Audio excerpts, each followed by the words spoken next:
Tem uma música lá em Goiás que fala assim: ele não bebe, não fume, não vou concluir não.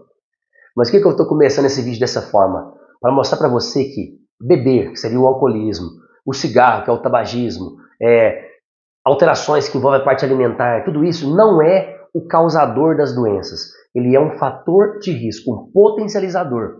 Vou tentar te explicar um pouco mais sobre isso, mas antes disso, roda a vinheta.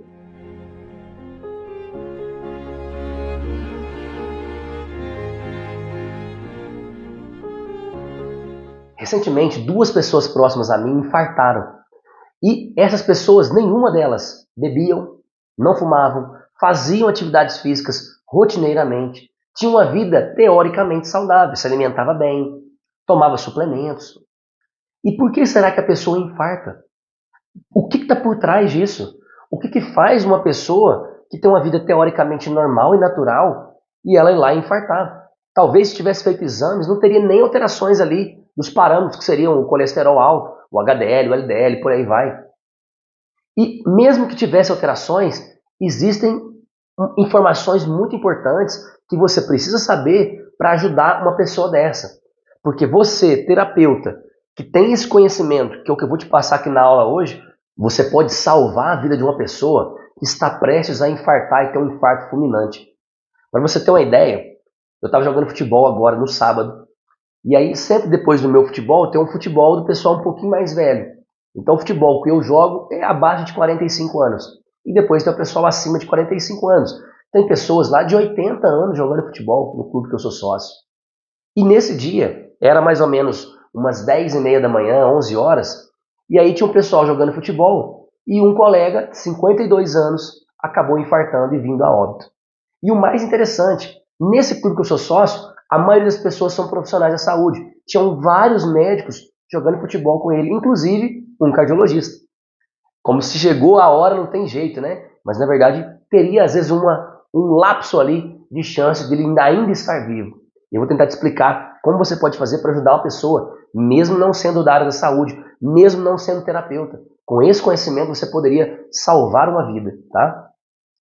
Esse paciente, então, ele começou a ter uma dor no peito na hora que ele estava jogando futebol e um formigamento na mão.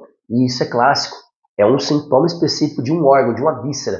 Nesse exemplo aqui, é o coração. Da mesma forma que você tem, existem mapas específicos que mostram regiões que causam dores referidas.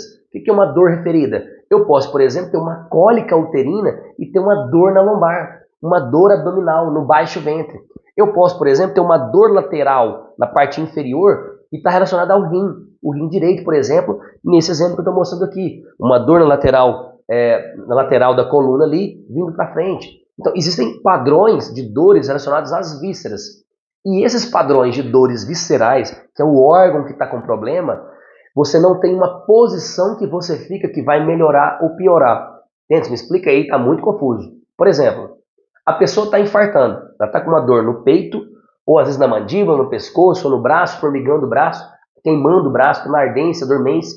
Se ela tem isso, não importa a posição que ela ficar, vai continuar tendo o mesmo sintoma. Ela pode estar de cabeça para baixo, deitada de barriga para baixo, de lado, barriga para cima, ela pode estar sentada, ela pode estar andando, ela pode estar correndo, ela vai ter o mesmo sintoma. A posição dela não vai mudar o sintoma, a não ser que ela fique numa posição fetal, toda encolhida, que dependendo do órgão pode dar um certo alívio, tá? Por exemplo, o útero. Então, se eu tiver uma cólica menstrual ali muito forte, eu posso ficar na posição fetal e ter um certo alívio. Mas eu só vou melhorar, às vezes, quando eu tomar um remédio naquela crise, para ela aliviar a minha dor lá do útero, por exemplo. Se é uma crise renal, a mesma coisa. Eu vou ter que tomar, às vezes, um medicamento forte para eu conseguir expelir aquela pedra, aquele lito, sem gerar muita dor. Mas ele vai passar pelo ureter ali, às vezes machucando todo o ureter. Vai ter sangramento, vai ter vários sintomas. Em alguns casos, no exemplo do rim, vai precisar de um procedimento cirúrgico, tá? Depende muito de cada caso, tá? Então, se eu tenho um padrão visceral de órgão, eu não vou ter uma posição que vai melhorar e vai piorar. Então, já nota, isso é muito importante. Eu tenho uma dor difusa, difícil de descrever, que tem uma região específica e que essa dor não está melhorando ou piorando, independente da posição que eu estou diante de um órgão com problema. Pode ser uma gastrite, que eu vou ter dor na boca do estômago, uma dor no meio da coluna? Pode. Pode também a gastrite, um problema no estômago, me causar uma dor no pescoço, uma dor no braço? Também pode. É diferente um pouquinho do padrão de coração. Mas voltando lá ao caso desse paciente que estava lá no clube jogando futebol e acabou infartando, ele estava jogando futebol e teve lá um formigamento na mão e uma dor no peito. E na hora o cardiologista falou para ele assim, vai lá então, toma um banho, que eu vou te levar no hospital. Se não melhorar, eu vou te levar no hospital. E o rapaz foi tomar banho. O que ele tomou banho? Ele provavelmente tomou um banho quente. E aí piora mais ainda o quadro, tá? E aí quando ele já saiu, o médico perguntou, e aí, melhorou? Ele falou, não, piorou. Eu falei, então vamos correr para o hospital. Quando colocou ele no carro, já não deu tempo mais. Tirou ele do carro e começou a fazer massagem cardíaca. E esse médico foi sensacional. Ele fez o máximo que ele pôde de massagem cardíaca. 30 minutos, 35 minutos, até a ambulância chegar. Só que quando a ambulância chegou, não adiantava mais fazer todos os estímulos que eram feitos ali para tentar reverter o quadro. Ele já tinha vindo a óbito, né? E aí, aonde estaria o grande diferencial se tivesse o conhecimento da interpretação bioemocional? A partir do momento que esse paciente tivesse o conhecimento, ou o profissional ali, no caso o médico cardiologista, se ele tivesse o conhecimento da interpretação bioemocional, ele na hora ia saber que o cara estava tendo uma crise muito intensa que envolve um estresse específico, ou do miocárdio ou das artérias coronárias. Então não dava tempo de mandar ele tomar banho, tinha que correr para o hospital. E também não dava tempo para, por exemplo, se fosse eu lá, falar assim, fulano, você está vivendo um conflito disso, seu estresse. Não. Você é tabagista, Não interessa isso. Agora é salvar a vida. Urgência real. Urgência real, hospital. Talvez se esse rapaz tivesse entrado no carro e tivesse ido para o hospital, não tivesse tomado banho quente, por exemplo, talvez, estou criando suposições, não estou dizendo que o médico fez errado, estou dizendo que ele poderia ter feito algo um pouco mais aprimorado se ele tivesse o conhecimento da interpretação bioemocional. Logicamente, com toda a experiência dele como cardiologista, ele poderia, já sabia alguns quadros. Provavelmente já teve algum colega, algum paciente dele que teve a mesma reação, tomou um banho e melhorou. Porém, naquele dia, não deu certo.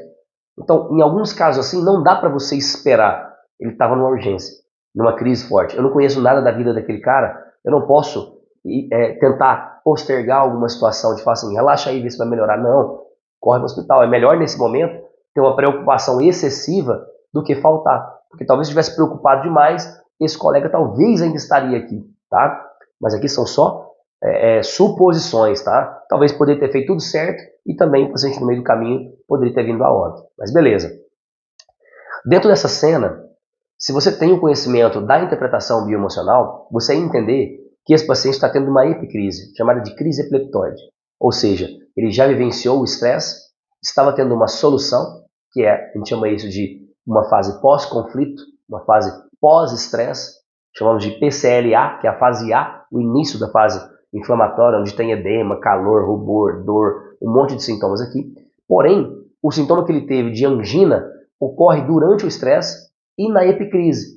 Então, quando eu estou na fase ativa, estou vivendo o estresse, eu vou ter uma leve angina. E quando eu entro na solução, no relaxamento, eu entro no relaxamento e depois eu tenho uma crise intensa para drenar todo aquele edema, toda aquela inflamação. Então, se eu tenho esse conhecimento que o paciente, no caso ali, o meu colega está jogando futebol e ele sente isso na hora, eu jamais poderia mandar ele tomar um banho. Porque o banho ia fazer ele entrar em mais vagotonia, em mais relaxamento, dilatar mais ainda, e ele ia ter uma crise cada vez mais forte, que foi o que aconteceu nesse caso específico. Então, quando você tem esse conhecimento, eu não falaria para ele tomar banho gelado. Seriam outros comportamentos. Primeiro, levar para o hospital, tá? Mas beleza. Aí você fala assim para mim, mas esse cara devia ser alcoólatra, né? Ele devia comer muita comida gordurosa. Muito pelo contrário. O cara tinha uma alimentação teoricamente saudável. Ele não era nem de ficar muito envolvido lá no clube. Ele não era de beber. Eu acho que ele nunca nem bebeu, tá? Sendo sincero. Era uma pessoa que fazia atividade física dele. Tudo normal e natural. E aí depois, conversando com outros amigos, eu escutei a seguinte frase. Que ele tava, a vida dele tava boa agora, cara. Ele tinha acabado de começar um novo relacionamento com uma moça jovem lá, tinha 2 meses. Ele tinha se separado da esposa, que era mãe do filho dele, que o filho dele também jogava futebol lá no clube. Aí você começa a associar.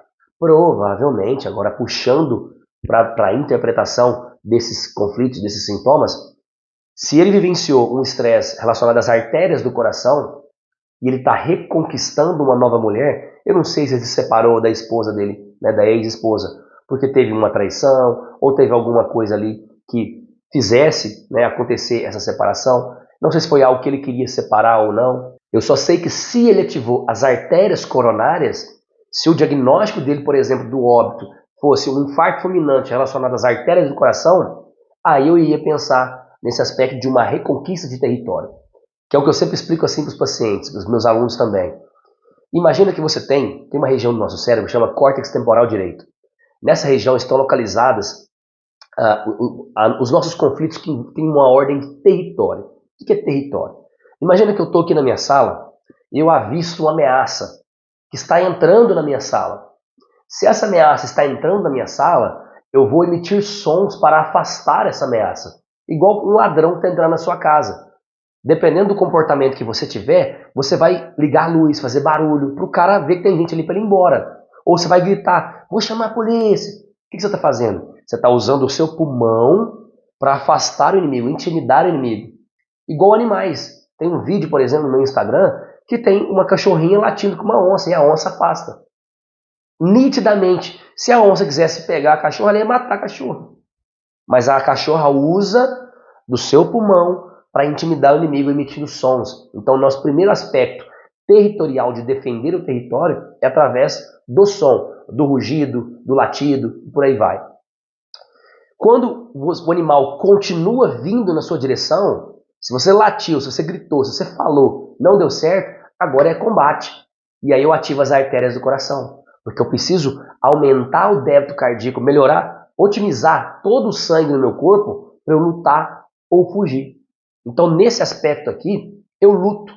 Se eu perder e ficar tentando reconquistar o meu território, que nesse exemplo, a mulher, a fêmea, é o território para o homem. De um modo bem simples, analisando puramente biológico, na natureza, o homem só vem ao mundo para conquistar. Ele quer lutar, disputar com outros machos para conquistar a fêmea. Olha como é simples. Veja as guerras, como é que são. Conquistar território, conquistar coisas, ter muito dinheiro, muita fama, ser famoso. Para quê? Para conquistar mulheres. Basicamente é isso. De uma forma biológica é a mesma coisa. Um leão luta contra o leão para quê? Conquistar território, para ter mais território, para aumentar o harém dele, vamos dizer assim. Lógico, tem vários animais que têm monogamia, que ele tem apenas uma fêmea, como um ganso, por exemplo. Mas ele vai defender a fêmea dele até o final, porque ele tem que disputar ali para conquistar e ter o território dele protegido. Dentro desse raciocínio puramente biológico, não estou falando nenhuma análise emocional, não tem nada com isso, é uma análise biológica, tá? Através da evolução das espécies. Através desse raciocínio, seja um animal ou seja nós seres humanos, os homens, a maioria dos homens, eles estão sempre buscando conquistar coisas para conseguir atrair as fêmeas e dar um ambiente seguro, um território seguro para as fêmeas. Então, obviamente, a fêmea, a esposa, a minha mulher, ela é meu território. Ah, Denis, ela não é uma coisa, uma posse sua. Não estou dizendo isso. Estou dizendo questão territorial. É inconsciente. Inconsciente, eu quero proteger a minha esposa. Você pode me atacar, mas se você atacar a minha esposa, eu vou avançar em você. Então, é uma defesa. Da mesma forma que é diferente para a maioria das mulheres. Você pode falar dela, falar o que você quiser. Mas se você atacar um filho dela, vixe, ela vira uma onça. Porque são comportamentos biológicos, são instintivos.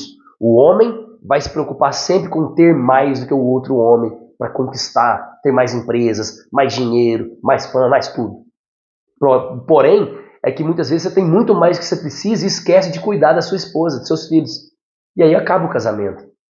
Nesse exemplo que eu estou dando aqui, esse rapaz que infartou, esse homem, né, de 52 anos, provavelmente ele teve alguma coisa relacionada à esposa, não sei o que aconteceu na vida deles, mas eles se separaram e ao reconquistar uma nova mulher, ele entra num padrão específico, onde eu vivenciei o estresse, poderia ter uma angina já no peito, então com esse conhecimento, se ele chega para mim e fala assim, cara, tô com uma dorzinha aqui no peito, automaticamente vou fazer uma bateria de exames para ver o que está acontecendo. O simples fato de ir lá e colocar um stent no coração pode fazer o cara viver a vida inteira de uma forma normal, natural. E ele vai passar pela crise, porém não vai ser uma crise que vai causar um infarto fulminante nele. Então, através do conhecimento, do autoconhecimento, de ter uma boa interpretação, você consegue ajudar uma pessoa. Você consegue salvar uma vida. Através de muito estudo, é lógico. E nesse caso, No caso, de uma forma bem simples, tá? Ele teria uma angina durante o estresse, entraria numa vagotonia, onde ele ia ter outros sintomas, por exemplo, um cansaço e tudo mais, e quando ele tivesse a crise é onde ele ia infartar, que é o que estava acontecendo. Então, de um modo bem simplório aqui, primeira coisa, está tendo sintoma de infarto, corre para o hospital. Não há tempo para você ficar fazendo nenhum tipo de análise, conversar, nada. É hospital, tá? Depois, você vai trabalhar isso. Você vai ressignificar aquele trauma. Você vai trabalhar isso de uma forma conjunta com o médico, por exemplo. Olha, vamos ter que fazer uma cirurgia assim, assim, assim, e por aí vai. Então, aqui é o primeiro exemplo. Outro caso clínico. Um paciente de 32 anos, faz atividade física todos os dias, toma suplemento, vida só natural. O cara era natureba, vamos dizer assim. Tudo natural. Não bebia, não fumava, zero. Uma vida normalmente, né? Olhando de fora, equilibrada, ganhava bem. Eu não vou falar a profissão dele, talvez isso pode dar a entender que é saber quem é a pessoa, então não vou optar aqui por fazer essa informação um pouco mais oculta, tá? Mas era um profissional da saúde, trabalhava em um local muito próximo a mim, e com 32 anos ele estava dirigindo a moto dele, uma scooter, e chegando na casa dele ele acabou infartando e morrendo, tendo um infarto fulminante. Aí eu te pergunto, será que tem a ver com tabagismo? Com alcoolismo? Com obesidade? Não, o cara era atleta, não bebia, não fumava, não tinha nada. Lógico, vão ter pessoas que quando você pegar a maioria das pessoas que infartaram, elas são obesas, elas são sedentárias, elas bebem bebida alcoólica, elas fumam. Sim, cara, vai ter essa relação. Porém, é uma relação que nós chamamos de fator potencializador. É um fator de risco. Vai aumentar as chances de acontecer um infarto, mas não é o causador. E quando você entende sobre a interpretação bioemocional, você sabe que hora que tem uma elevação do colesterol. Para que serve o colesterol elevado? Não é ele que está formando as placas de ateroma. Ele está reformando a parede interna das artérias. Mas isso é um papo um pouco mais minucioso, mais específico, eu explico dentro do meu curso. Tá? Então esse rapaz de 32 anos acabou vindo a óbito e não tinha nenhuma comorbidade, nenhuma relação com fatores de risco. Simplesmente ele passou por um estresse, entrou na vagotonia, no relaxamento e teve a crise. E a crise foi muito forte, porque a massa do conflito era muito grande, provavelmente, tá? Falando em massa do conflito, vou para o meu terceiro caso clínico. E esse foi um caso muito interessante. Era uma mulher de 50 e poucos anos e ela trabalhava, né? Ela ajudava o pai dela, cuidando do pai dela. Ela tinha mais 2 irmãos, mas os irmãos ou eles não participavam ou ela não deixava eles participar. Eu não consigo te dar essa informação precisa. Hoje, se eu fosse falar, eu caracterizaria que ela não deixava mais os irmãos participarem tanto. Ela assumia muito isso. Isso era um fardo muito grande, um peso muito grande, que ela mesma carregava porque queria, tá? Na maioria das vezes. Porque tinha uma recompensa por trás de tudo aquilo ali, tá bom? Então, nesse aspecto, ela cuidava do pai. Só que ela tinha nojo, por exemplo, de limpar o pai quando ele defecava, quando ele urinava. E estava muito difícil, porque o pai dela tinha mais de 100 quilos. Era difícil de cuidar dele ali. E ela arrumou uma cuidadora.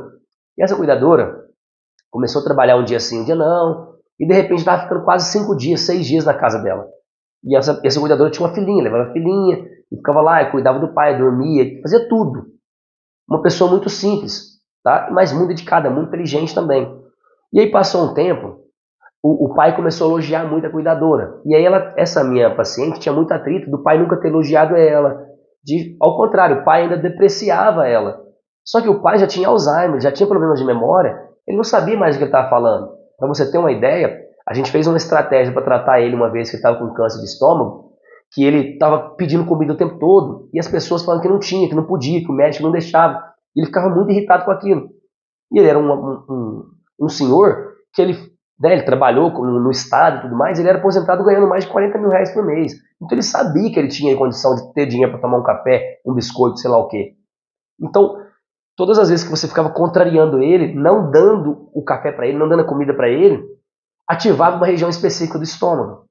E a estratégia com ele fez exame, tinha um câncer no estômago. A estratégia foi trabalhar não contrariando ele. Falar não sem falar não. Olha que coisa difícil, né? Só que a gente utilizou do fato dele ter a demência, do fato dele ter o Alzheimer. Então, quando ele pedia o café, ao invés de você falar não, a cuidadora, instruir todas elas, a gente criou uma estratégia junto com a filha, para a gente falar sim, porém, não fazendo. Como assim, Denison? Então ele falava assim, ô fulana, faz um cafezinho para mim com biscoitinho. Seu fulano, o senhor quer cappuccino, o senhor quer café expresso, o senhor quer não sei o que, não sei o que. Não, não, não, não. Um cafezinho simples mesmo. Vou fazer agora. Só espera um pouquinho que eu vou lá fazer. Ia lá, enrolar, fazer outra coisa. E às vezes passava um tempo, ele... E o cafezinho? Ô, seu fulano, vou fazer agora. O senhor quer... O pó acabou, vou lá comprar. O senhor espera um pouquinho? Espera. Passava um pouquinho, estava na hora do almoço, ele almoçava.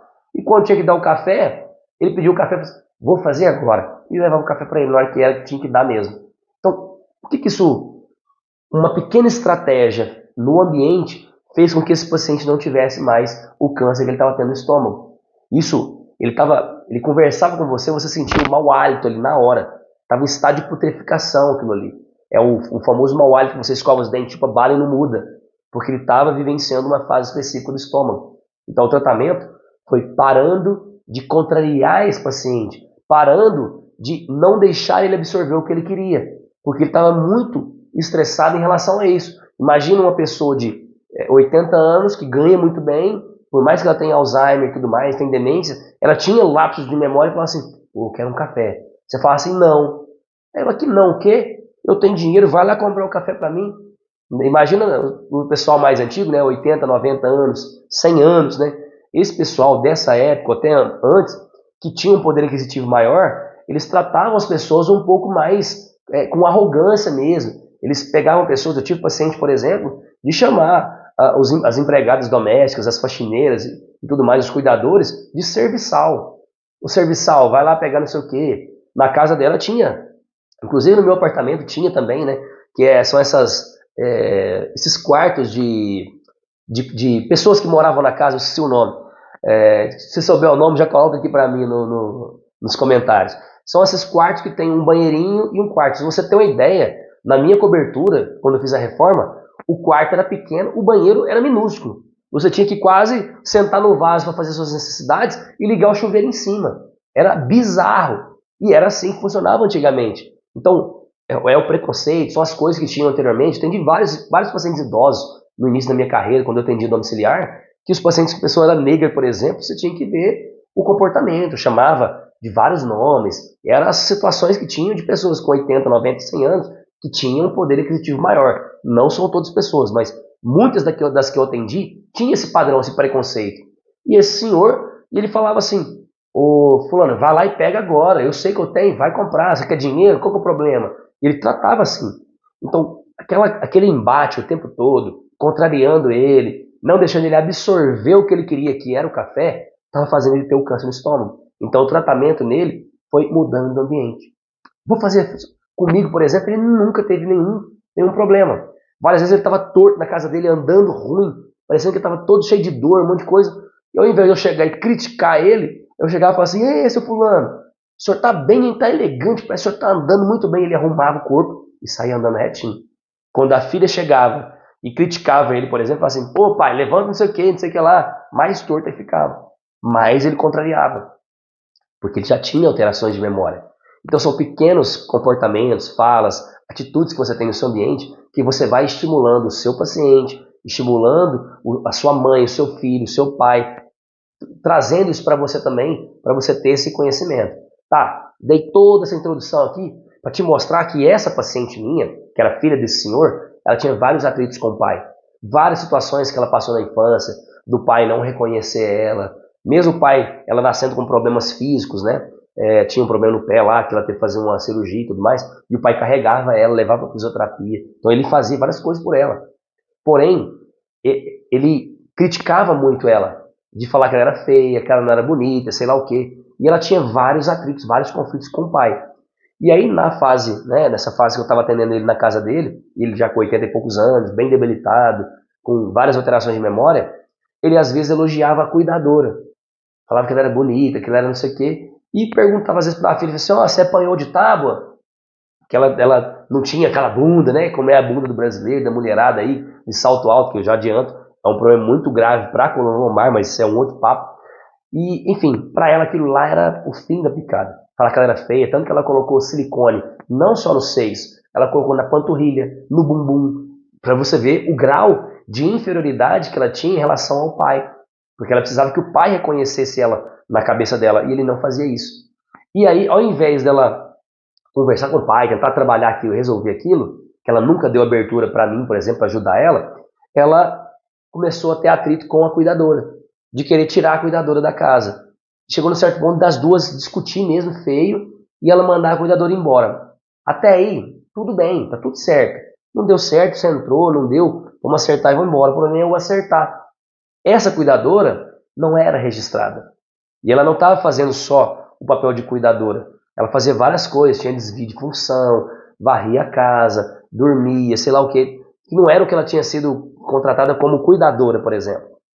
E, além de tudo, ela estava ficando vários dias e ganhava muito bem na época. É como se fosse hoje uns 6 mil reais por mês, como cuidadora, 7 mil, sei lá. E aí a minha paciente falou assim, isso é um absurdo, eu trabalhei minha vida inteira, eu fiz 3 faculdades, eu não vou falar as faculdades que ela fez, mas uma delas era Direito, por exemplo.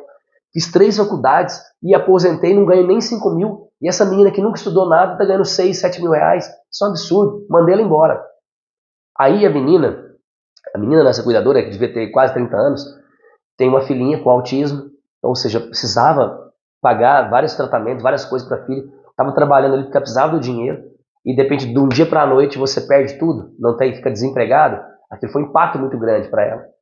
E aí essa cuidadora chegou na moça, né, e falou que queria fazer um acordo, para ver se ela podia ajudar ela de alguma forma. E aí ela xingou a moça toda, falou que não ia ajudar em nada, e aí, enfim, beleza. Passou um tempo, ela veio no meu consultório, essa paciente filha desse senhor, e começou a falar para mim que estava com uma dor no peito e que achava que era músculo. Só que eu fiz uns exames, fiz alguns testes com ela, fiz algumas auscultas que a gente faz dentro da osteopatia, junto, lógico, com aferir a pressão arterial, oxímetro, várias coisas que eu utilizei com ela também. E eu solicitei que ela fizesse alguns exames cardíacos e detectou que ela tinha uma angina. E aí, a partir desse momento, eu virei para ela e falei assim, olha, fulana, você já te atendi várias vezes com outros sintomas, você já entende sobre a interpretação bioemocional, você sabe que isso aí que você está passando tem relação com o estresse que você está vivendo com essa cuidadora. Você já resolveu isso? Aí eu já sabia que não tinha resolvido, porque ela estava vivendo o estresse. Aquele é um sintoma de fase ativa. Quando ela me falou assim, eu não, Deus me livre, aquela que começou a xingar a moça toda, eu não vai ter um centavo de mim. Eu vou pegar dinheiro dela se ela continuar me ameaçando, sei lá o quê. E aí ela pegou conversa de WhatsApp, queria que eu fosse depor contra a moça, não sei o quê. Queria falar, ela queria que eu mentisse ainda pro juiz. É aqui que eu falava assim, não, fala que quando você via, que você chegava lá para atender, que era o horário que teoricamente ela estava chegando ou saindo, não lembro, que eu não estava vendo ela. Que ela não ia, as vezes que ela ia, que era, sei lá, 5 vezes. E eu falar que ela ia só 1 ou 2. E eu falei assim, eu não posso falar isso, porque tinha vezes que eu vi ela na segunda, na terça, na quarta, na quinta, na sexta. Tinha semana que eu só via ela na quarta, na quinta, que eu ia embora um pouquinho mais cedo. Eu não sei te falar se ela ia todos os dias, se ela ia 2 vezes, uma vez.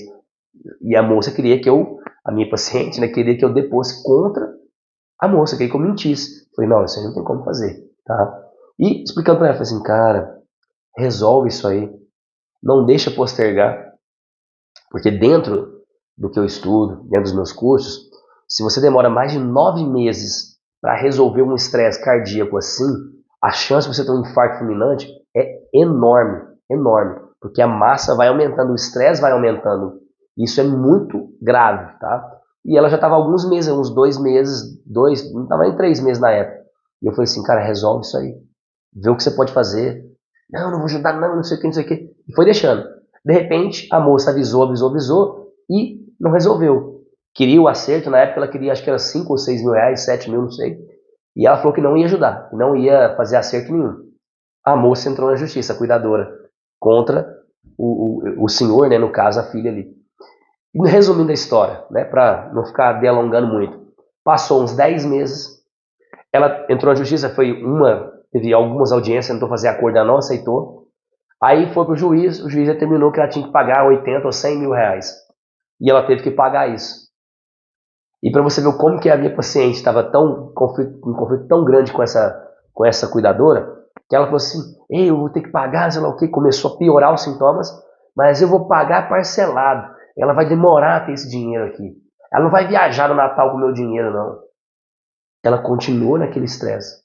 Resumindo, a massa do conflito, a intensidade, o tempo foi aumentando, aumentando, aumentando.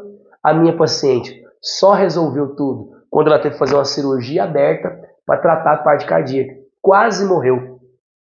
Tudo isso porque não quis resolver um conflito que tinha possibilidade. Se ela tivesse ouvido o que eu falei para ela, e ela tinha consciência disso, ela já tinha feito um curso breve, um curso meu, né? Um curso mais simples, mas que explicava várias coisas nesse contexto. Ela sabia de tudo isso, que aquele estresse estava impactando ela. E muitas vezes você que está aí, às vezes você tem um sintoma, você terapeuta, você que está aqui buscando autoconhecimento, você tem um sintoma. Você não sabe o que fase que é, não interessa. Mas você sabe que aquilo que você está sentindo tem relação com a situação que você passou ou que você está passando. Não deixa demorar. Vai lá e resolve. Ah, eu tô brigado com meu pai. Cara, liga para ele. Pede desculpa, mesmo que você esteja certa. Ah, minha mãe fez isso comigo, não admito. Cara, vai lá e tenta resolver. Ressignifica isso. Tem gente que vai conseguir ressignificar um trauma através da religião. Tem gente que vai ressignificar um trauma através de um tratamento, buscando ferramentas de tratamento, como a constelação familiar, como a PNL, o Theta Healing, a osteopatia, a própria interpretação bioemocional das doenças, que é o que eu trabalho. Várias técnicas. Você consegue buscar a cura através disso. Já tive paciente chegar no meu consultório e ter vários sintomas, e quando ela começa a falar, e eu toco realmente onde é a dor, que é o que eu falo com os meus alunos, no tratamento baseado na interpretação bioemocional, é como se você estivesse pescando. Eu jogo a vara com a isca ali, e aí ela está ali. Eu jogo para cá, não tem peixe, para lá não tem peixe. O que eu estou fazendo? Eu começo a perguntar situações ao paciente e percebo se ele vai ter alguma reação. Porque não adianta eu perguntar para ele assim, como é que tá lá com seu pai? Pô, tá tudo bem. E eu quero começar a chorar. Tá bem? Lógico que não. Ah, como é que tá lá com sua mãe? Tá tudo ótimo. E começa a coçar. Opa, não tem nada ótimo ali. Como é que tá lá com seu filho? E a perna começa a tremer. Começa a ter perna inquieta. O que é isso? São reações do sistema nervoso autônomo. E são essas reações que é o peixe para mim. Eu joguei a isca e o paciente pegou. Se ele pegou, é ali que eu tenho que ir. Se aquele sintoma que o paciente tem relação com aquilo que eu estou procurando. Então, se eu estou procurando, por exemplo, uma situação X, sei lá, eu estou procurando um problema relacionado à mãe, por exemplo, e que tem a ver com padrões motores, de movimento. E poderia ser uma situação que a pessoa está se sentindo presa em alguma coisa com a mãe. Por exemplo, eu tenho que ficar como cuidadora da minha mãe 24 horas, não tenho tempo para nada, porque meus irmãos não ajudam. E eu queria sair disso, desvencilhar isso, me livrar disso. Eu amo minha mãe, mas eu queria poder ir no Pilates, eu queria poder fazer minha atividade, fazer minha unha, poder viajar. Meus irmãos não me ajudam. Eu me permiti ficar naquela situação muitas vezes. Então, se eu estou procurando algo ali, e eu pergunto sobre alguma coisa, e o paciente começa a tremer a perna, o paciente às vezes tem uma dor naquele momento, eu sei que aquilo é relevante. É ali que vai ser meu tratamento. E o tratamento nesse exemplo pode ser procurar uma solução real para equilibrar entre essa relação da mãe, da filha com a mãe, trazendo os irmãos para participar, para cuidar da mãe, para ela ter mais tempo para cuidar da vida dela também, para que a mãe não seja um peso para ela. Você imagina você cuidar da sua mãe sendo um fardo para você, sendo um peso? É muito ruim. E quando você tem agora uma vontade de estar com a sua mãe, é diferente. Então, se você consegue transformar isso, você equilibra o sistema. Fica leve. Mesmo que você está vivenciando uma situação, às vezes é possível ressignificar aquele trauma. Agora, se foi algo que já aconteceu e que ainda é uma marca, uma cicatriz que não foi completamente curada em você, você consegue ressignificar isso. Você consegue, com técnicas, voltar lá naquele ponto e resolver. Você consegue ressignificar, mudando a sua percepção. Tem várias técnicas que eu ensino no meu curso. Mas o que eu queria que você entendesse aqui dessa aula, sobre a parte do infarto, seja do miocárdio, seja das artérias coronárias, de outras situações, não importa. O que eu queria que você entendesse é isso. O paciente está tendo um sintoma real, hospital. Está tendo dor no coração, dor na mandíbula, dor no pescoço, formigando o braço, hospital. Não vai mandar o paciente tomar banho, não vai mandar ele sentar e respirar, hospital. Passou desse ponto, aí você vai fazer uma boa interpretação bioemocional. Você vai fazer uma interpretação precisa e gerar uma resolução daquele conflito. Lógico, pode acontecer desse paciente precisar de um procedimento cirúrgico? Pode, não tem problema nenhum. Se ele for lá e vai colocar um stent, fazer alguma coisa, vai mudar a alimentação? Você concorda comigo que mudar a alimentação vai fazer o paciente ter menos chance de ter outro infarto? Lógico. Se ele começar a fazer atividades físicas, se ele começar a fazer meditação, se ele começar a mudar os padrões na vida dele, ele vai estar dando subsídios, dando suplementos, dando nutrição para o corpo dele reagir melhor aos estímulos do ambiente. A gente sempre fala que o meu ambiente ele é composto de várias situações. É a religião, uma parte do ambiente. É a nutrição, outra parte do ambiente. É o meu nível de atividade física, outra parte do meu ambiente. É o meu nível educacional, outra parte do meu ambiente. É as minhas relações interpessoais, outra parte. E você vai tendo várias coisas. Se eu tenho mais dessas coisas equilibradas, quando uma perna desequilibra, a chance de eu reagir é maior. Eu reajo de uma forma melhor, entende? É como se fosse uma cadeira com 10 pés. Você tirou um, ela não vai cair. Agora, se ela já está sem 6 pés ali de um lado, você tirou mais um, ela cai. E às vezes não dá para consertar. Não sei se devo pegar essa analogia, mas eu raciocino em cima disso. Se for um conflito muito intenso, não importa. Eu já tive paciente de ser professora universitária, doutora, ganhando 15, sei lá, 20 mil reais por mês, fazia pilates, yoga, meditação, alimentação toda natural, plantava as coisas, tudo na casa dela, uma filha linda, marido maravilhoso, tudo indo muito bem. Aí descobriu que o marido dela estava traindo ela, com a menina mais jovem. O que aconteceu com ela? Infartou e morreu. O que é isso? São exemplos onde aquele impacto é tão grande que essa mulher não aguentou. Aquilo foi demais para ela, entende? Então, dentro desse raciocínio, você pode estar todo equilibrado também, mas se for um estresse muito grande, muito intenso, inesperado, dramático, às vezes seu corpo não vai aguentar. Mas mesmo assim, se você tiver um conhecimento da interpretação bioemocional e você percebe que a pessoa está tendo uma angina forte ali, vai para o hospital. Aí o médico consegue salvar a vida dela e você consegue resolver aquilo, trabalhando essa relação. Olha, você traiu, não quero mais perdoar, vamos separar, beleza. Ó, você me traiu, mas eu te perdoo, você me ama, resolveu? Pronto. E ponto final. Ou resolve ou separa, não tem muito mais o que fazer. O problema é quando as pessoas começam a ter, eu lembro disso, ter ouvido isso há uns 5, 6 anos atrás, a pessoa falou assim, eu perguntei se ela era casada, e ela falou que ela vive em separação de corpos. Eu falei, meu Deus, o que é isso? Eu nem sabia o que era isso. Aí ela me explicou que o marido dela tinha traído ela, e ela vivia num quarto e vivia no outro. Eu falei, é mesmo? Eu falei, é. E aí passou um tempo, como as filhas eram novas, aí umas amigas foram na casa dela, né?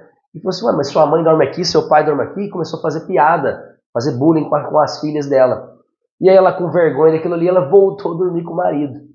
Aí eu te pergunto, imagina, o meu curso é baseado na biologia, tá? É tudo inconsciente, tudo automático. Pensa lá na natureza. Você imagina que eu sou um leão, aí tem a leoa, e aí de repente tem um outro leão aqui, e começou a copular, se relacionar com a minha leoa, e eu vendo aquilo ali, eu expulso ele, olho para ela e falo assim, tá tudo bem, o dia que você quiser você pode trazer ele aqui, ele namora você, vocês podem viver aqui. Aí você dorme no seu canto, eu durmo no meu aqui do lado. Você acha que existe isso na natureza? Você acha que, dando o exemplo do macho, que o macho realmente é mais territorialista. Mas a fêmea é tão importante quanto, nesse exemplo do leão, por exemplo, que é a fêmea que vai caçar e vai trazer comida para dentro de casa, né? Mas enfim, nesse exemplo aqui, você já imagina uma cena dessa.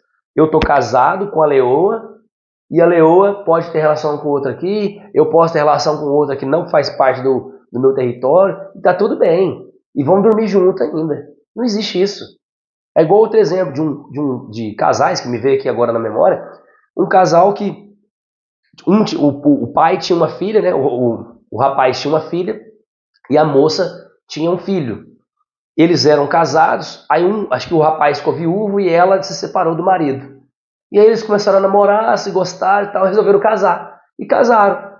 Moravam na mesma cidade. Porém, ele mora na casa dela e ela mora na outra casa. E aí ela me procura com um sintoma, que não tem nada a ver com o tema da aula, que era um sintoma na mama. E ela fala assim, não sei o que, quando teve isso? Comecei a perguntar, fui jogando as iscas. Quando eu falei do marido, ela começou a ter uma reação do sistema nervoso autônomo. Eu vi que aquilo ali era importante. E resumindo a história, qual que era a conclusão do sintoma que ela estava tendo? Era um estresse de separação, de fato, porque ela queria o marido morando junto com ela. Não existe natureza, pessoal. Não tem como eu casei, vamos morar junto. Dois gansos, um casal de ganso, um macho e a fêmea. Só que agora, o ganso, você dorme lá naquela outra casa e eu vou dormir nessa casa aqui. E aí você encontra de vez em quando, namora. Mas nós somos casados, tá? Você não pode ter outras fêmeas e você não pode ter outros machos. Não existe isso no reino animal. E nós temos essa evolução embrionária. Nós temos essa evolução das espécies. O mesmo comportamento que o animal tem, a gente tem. E é o que eu sempre falo. Falando aqui, falei muito sobre traição e tudo mais. A fidelidade, ela é uma escolha de fato. Eu escolho ser fiel. Se eu escolho ser fiel, eu tenho comportamentos que me propiciam ser fiel. Por exemplo, eu não vou a casas noturnas. Eu não vou a festas sem minha esposa. Eu não vou a bares, locais que tem mulheres lá que ficam dando em cima dos homens. Eu não vou dar brecha para conversar com a paciente minha que pode dar uma abertura para alguma coisa desse aspecto. Porque eu escolhi ser fiel. Então, dentro desse aspecto, na natureza, eu sei que a maioria das pessoas aqui, principalmente o pessoal que tem esse ramo do feminismo, né? Aqui eu estou fazendo uma análise biológica, tá? Não tem nada a ver com o que a gente vive hoje em dia, mas só para você entender. No reino animal, um leão chega a ter 18 fêmeas. 18 fêmeas. E isso é normal e natural na natureza. Mas ser fiel você escolhe. Por isso que a maioria dos homens tem esse contexto de estar conquistar territórios para conquistar as mulheres. Sempre assim. Eu quero ter um carrão para a mulher ver que eu tenho dinheiro. Eu quero ter muitos bens, se a pessoa ver que eu sou bem, para ela chamar a atenção dela. Isso é inconsciente. Ah, mas eu sou mulher, eu quero trabalhar e ter minhas... Excelente. Eu não estou falando nada disso. Estou falando de situações que envolvem a parte biológica, tá? Logicamente, é fantástico a evolução que a gente teve ao longo dos anos, da mulher trabalhar fora. Eu imagino, antigamente estava vendo a novela lá, absurda, aquele do Zé Maia, que era o Zé Vilker, né? O Zé Vilker, que era um excelente ator, mas ele interpretando a situação lá que ele vira para a mulher, ela fala assim, ah, amor, tô com uma dorzinha de dente. Aí ele fala assim, mulher minha, se tem dor de dente, vai no dentista, vai pro quarto e eu vou lhe usar, vou lhe possuir. Um negócio bizarro, se você imaginar um negócio desse, que a mulher era totalmente oprimida, vivenciava ali um conflito muito grande, não podia se separar, tinha várias situações, né, na época bem antiga, assim. E hoje em dia é tudo bem diferente, né, onde a mulher realmente conquistou vários espaços, lógico, com o mérito dela, com muito estudo, muita dedicação. Mas não estou falando nada disso, estou falando de uma análise puramente biológica. E a gente é assim, é o que eu sempre falo. Eu tenho uma paciente que ela é terapeuta e ela é advogada, trabalha uma excelente profissional como terapeuta e como advogada, e ela é uma mulher que é a maioria das mulheres, são mulheres dessas, são mulheres mais femininas. E ela chegou para mim e eu virei para ela e ela estava mais masculinizada, que é diferente de ser, tá? Ela estava mais masculina. E eu virei para ela e perguntei como é que era com o namorado dela, né? Ela falou assim, Denison, na cama é sensacional. Ele é carinhoso, ele é isso, que é o clássico de um homem canhoto. Fala pausadamente, é um cara educado, mais feminino. Ele vai fazer comida para você, um jantar, ele vai... Sensacional. Flores, tudo, top. Porém, é um cara passivo. Passivo em que sentido? Na cama, maravilhoso. Porém, o cara não trabalha. Ele não tem condição de manter ela. E ela tem que pagar tudo. Aí ela falou assim, dentro, isso aqui me incomoda? Me incomoda o fato de eu trabalhar como advogada, trabalhar como terapeuta, trabalhar bastante, e ele morar comigo e não fazer nada dentro. Ele fica só cuidando da casa, fazendo as coisas ali, a gente não tem filho, nada, e eu pago água, luz, telefone, gás, internet, tudo. Eu queria, que aí é o que eu sempre falo, né, dentro desse aspecto, como a maioria das mulheres são destras, elas estão, em alguns momentos, a maioria delas podem estar mais masculinizadas, que é diferente, mas a maioria são destras, são mais femininas. E essas mulheres, elas vieram ao mundo para serem cuidadas, serem tratadas como uma princesa de fato. Então eu vou abrir a porta do carro para minha esposa, eu vou fazer café da manhã para minha esposa todos os dias pro resto da minha vida, eu vou lavar louça, fazer as coisas que eu tiver que fazer para ajudar ela. Ah, ela tem que lavar. Não, se eu puder ajudar, eu vou ajudar sempre. Porque meu papel é isso, mas o principal, eu tenho que pagar, eu tenho que prover o quê? Água, luz, telefone, gás, isso aí eu tenho que pagar. Agora, minha esposa trabalha. Só que ela trabalha para comprar coisas para ela e para minha filha. Aí eu quero comprar não sei o que, ela não tem que ficar pedindo nada para mim. E a gente tem, o nosso dinheiro é conjunto de fato. Então assim, ela tem a conta dela, eu tenho a minha conta, mas tudo é nosso. A gente não fica assim, vamos dividir a conta. Não, essa é a minha forma, tá? Tô deixando claro. Nada contra quem divide conta, não tem nada disso. Mas eu tenho meu dinheiro, ela tem o dinheiro dela, mas é o nosso dinheiro, com um bem maior. Por exemplo, o dinheiro dela, desde que ela entrou no concurso que ela passou, a gente nunca tinha usado. A gente foi usar agora quando a gente comprou a nossa casa, que era o nosso sonho, da forma que a gente queria. Então a gente foi junto, decidimos juntos. Amor, vamos colocar isso aqui? Teve algumas coisas que eu quis colocar na minha casa? Sim. Mas a maioria, amor, acho que a gente podia fazer isso. Meu sonho sempre foi ter uma banheira de hidromassagem. Vamos colocar então essa banheira de hidromassagem. Eu queria ter um closet. A gente vai fazer isso então. Que é onde eu vou construir minha casa no fundo. Eu comecei fazendo uma área gourmet praticamente, né? Eu transformei numa edícula, que é um quarto, os banheiros e toda uma área aberta, mas aberta assim, espaço, conceito aberto, mas ela é toda fechada, com vidro, janela, tudo. E a gente mora lá hoje. Então na minha casa eu fiz isso. Eu comecei nessa parte, a gente está morando lá, vou vender meu apartamento agora e vou construir a nossa casa, que é o sonho dela, quero fazer isso para ela. Mas também por mim. Então, o que é isso? Eu quero conquistar minha esposa todos os dias. Porque biologicamente é isso. Eu tenho que conquistar a minha fêmea. Se fosse a natureza, talvez eu estaria conquistando outras fêmeas. Mas eu escolhi, eu decidi ser fiel. Então, dentro desse aspecto, quando você tem esse padrão de comportamento que agora é racional, eu evito situações que poderiam me levar a causar um problema de traição ou algo do tipo. Entende? É igual eu quero parar de beber. Se eu quero parar de beber, eu poderia ter uma chopeira igual eu tenho na minha casa. Eu poderia ficar indo a bares, a restaurantes com os meus amigos e em situações que vão me levar a beber? Não. Porque aquele ambiente ele é propício a causar eu beber. Então a gente sempre fala isso. O ambiente você tem que perceber se ele é fácil ativar aquele hábito ou é difícil. Depende do que você quer. Se eu quero tocar violão, se eu quero voltar a tocar violão, que eu toco, o que eu fiz? Eu coloco meu violão pregado na parede. A hora que eu entro na minha casa eu já vejo violão. Por quê? Porque eu quero ter o hábito de pegar meu violão e brincar e tocar. Então, são padrões. Como que eu faço? Eu não quero mais ter hábito de tocar violão. Pega o violão, bota numa caixa e põe em cima do guarda-roupa. Para você pegar o violão, você precisa de uma escada, subir, pegar no guarda-roupa, tirar da caixa. É difícil. Aí você não vai fazer isso nunca. Então, são exemplos, tá? Por que eu falei disso aqui para você entender? Porque muitas vezes, nesse exemplo que eu estava falando da parte cardíaca, você pode ter situações que envolvem reconquistar, seja uma fêmea, seja um macho, então reconquistar uma mulher, reconquistar um homem. Eu já tive mulheres, por exemplo, que infartaram, que elas queriam casar, o cara não queria ter filhos, aí separa do cara, passa 3 meses, o cara tá com outra mulher, a mulher tá grávida e vai casar. Aí aquela mulher fica num estresse, num conflito tão grande, de se sentir trocada, começa a ter vários sintomas e um deles pode ser a parte cardíaca. E se ela não resolver isso, não ressignificar esse trauma, ou não conquistar um novo homem para cuidar dela, ela pode infartar e morrer. Então, o conhecimento pode salvar uma vida do seu paciente, de um amigo, de um familiar seu. Se você gostou desse conteúdo, compartilhe com outras pessoas, manda aí no grupo da sua família. Se você tem cursos de outras terapias, manda lá nesse grupo seu. Deixa aqui um comentário, eu quero saber se você tem alguma dúvida, se você gostou da aula. E, no mais, compartilha, se inscreve aqui no canal, que sempre tiver vídeos novos, conteúdos novos, tem uns projetos legais que vão surgir agora. Espero que você esteja aqui comigo nesse projeto para a gente alavancar e criar a maior comunidade de terapeutas integrativos da área da biologia, da interpretação bioemocional aqui no Brasil. Tá bom? Então, um forte abraço, até a nossa próxima aula, nosso próximo encontro.